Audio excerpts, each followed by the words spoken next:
Welcome back to the series of Restoring the Ranger. If you haven't seen the first video, check the description out for that. As you see, guys, we got the back glass. It came in the mail.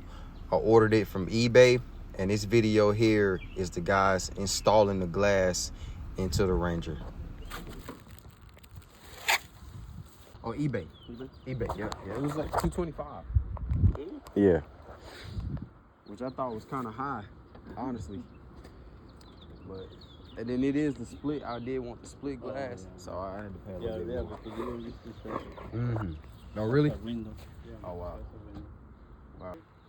As you heard me mention, I did want the split glass option. It did cost a little bit more, but I think it's worth it, guys, because it looked so much cooler. The truck is already starting to come together. It just looks badass with that split glass, in my opinion. And there's a clip of the old outer ring that was pulled from the previous glass.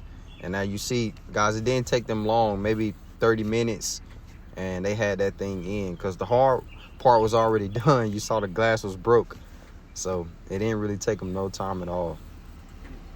For this clip here, you'll see my buddy is helping me pull the truck down the street to the guy that's gonna put the engine in. So the next video, she should be running. Stay tuned.